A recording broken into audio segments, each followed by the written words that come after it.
السلام علیکم ورحمۃ اللہ۔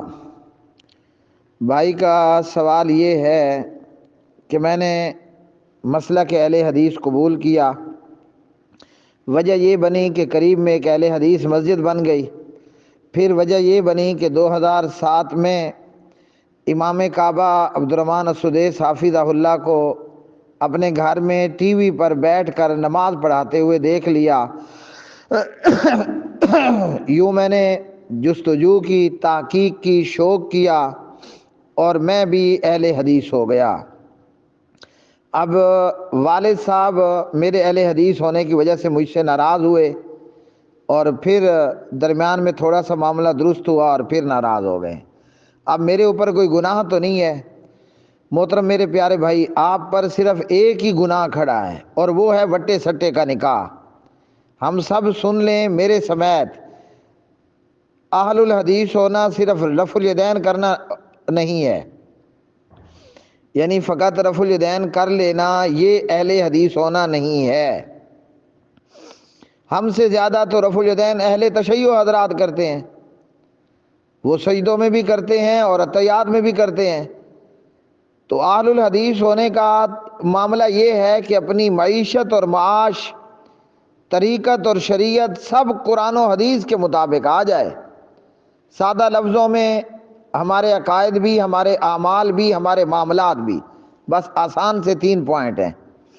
اہل حدیث ہونے کا مطلب ہوتا ہے ہمارے عقائد، ہمارے اعمال، ہمارے معاملات یہ قرآن حدیث کے مطابق ہو۔ آپ اہل حدیث ہوئے، آپ کو اہل حدیث ہونا مبارک ہو، اور ہماری موت بھی اہل حدیث ہونے پر قرآن اور حدیث کے اوپر آئے، آمین۔ تو امام اہل حدیث امام الانبیاء محمد رسول اللہ صلی اللہ علیہ وسلم کی شریعت میں وٹے سٹے کا نکاح نہیں ہوتا۔ تو سب سے پہلے اس نازک معاملے پر بات سن لیں۔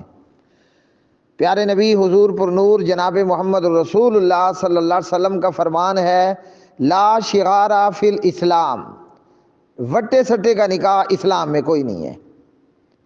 اب چاہے اس میں دونوں طرف سے حق مہر ہو یا کہ نہ ہو، جو نکاح وٹے سٹے کا ہے وہ نکاح نہیں ہوتا۔ تو شرعاً آپ نے یہ گناہ کا کام کر رکھا ہے۔ آپ کے والد نے آپ کو یہ نکاح ختم کرنے کا کہا، چاہے ان کا مائنڈ جو بھی تھا، آپ کو چاہیے تھا کہ اس نکاح کو ختم کر دیتے۔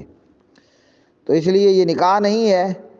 اس عورت کو اس کے گھر بھیجیں، آپ اپنے گھر رہو اور اپنے کیے پر حق بات کو سمجھیں اور اس پر توبہ کریں، اللہ سے معافی مانگیں۔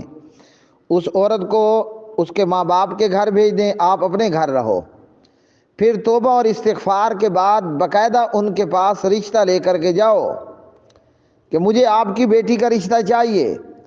اگر بغیر کسی وٹے سٹے کے وہ آپ کو رشتہ دیتے ہیں اور نکاح کی شرائط پوری کر لیتے ہیں، ولی کی اجازت، 2 گواہ، نکاح کا اعلانیہ ہونا، حق مہر کا تعین، یہ سب کچھ نئے سرے سے ہوگا۔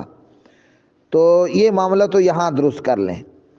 اس کے بعد رہ گیا کہ آپ کے والد محترم جمعیت اشاعت التوحید و سنہ سے تعلق تھا، آپ نے رفع الیدین کیا، اہل حدیث ہو گئے اور وہ ناراض ہو گئے اور وہ ابھی بھی آپ سے ناراض ہیں۔ تو کیا ان کی ناراضگی آپ کے لیے کوئی گناہ کا باعث ہے؟ ہرگز نہیں ہے۔ دیکھیے، اللہ کے لیے محبت اور اللہ کے لیے دشمنی، اگر آپ نے نبی محترم محمد رسول اللہ صلی اللہ علیہ وسلم کی ایک سنت پر عمل کیا ہے نا، ٹھیک ہے جی، تو اس سنت پر عمل کرنے کی وجہ سے کوئی بھی دنیا میں آپ سے ناراض ہو جاتا ہے، آپ پر اس کا کوئی گناہ نہیں ہے۔ اس کے علاوہ کوئی گناہ ہے تو علیحدہ معاملہ۔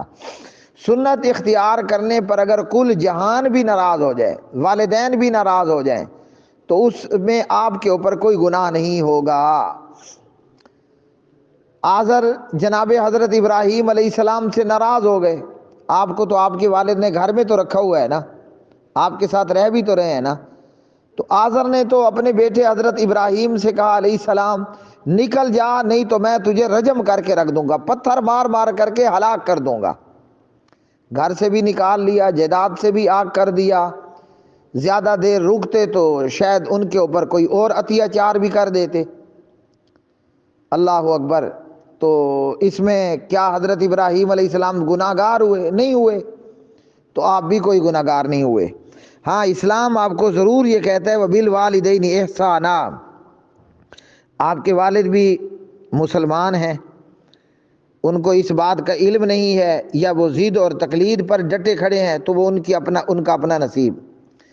قرآن کے مطابق، مسلک اہل حدیث کے مطابق، قرآن کریم کی تعلیم کے مطابق وبالوالدین احسانا، آپ اپنے والدین سے اچھا سلوک جاری اور ساری رکھیں، اور اللہ کی رحمت سے نا امید بھی مت ہوں۔ آپ کے والد محترم زندہ ہیں، اب بھی ان کے لیے دعا کرو، یہ مر جائیں تب بھی دعا کرو، رب اغفر لی ولوالدی رب ارحمہما کما ربیانی صغیرا۔ آپ کے گھر میں آپ کے 4 بھائی اہل الحدیث ہو گئے، آپ کی 2 بہنیں بھی اہل حدیث ہو گئیں، میدان تو آپ نے مار لیا ہے۔ اب جتنا ہو سکتا ہے والد کو سپورٹ کریں، ان کے ساتھ اچھا رویہ اختیار کریں۔ وہ اگر آپ کے منہ پر تھوکیں بھی تو آپ اگلے دن یا اسی وقت بازار سے جا کر گلاب کے پھولوں کا ہار لے آ کر اپنے والد کے گلے میں ڈالیں۔ وہ آپ کو ٹھڈے ماریں، آپ کے منہ پر تھوکیں، جو مرضی برا سلوک کریں، آگے سے آپ نے جواب میں جتنا ان کے ساتھ ہونا ہے بھلا کریں اور خیر کا معاملہ کریں۔ آپ کے رفع الیدین کرنے پر کل جہان بھی آپ سے ناراض ہو جائے نا تو آپ نے پھر بھی گناہ کا کام نہیں کیا۔ اپنے کام پر ڈٹ کر کے رہیں اور پوری طرح عقائد میں، اعمال میں، معاملات میں جناب محمد الرسول اللہ صلی اللہ علیہ وسلم کو فالو کریں۔ یہ ہے اہل حدیث ہونا۔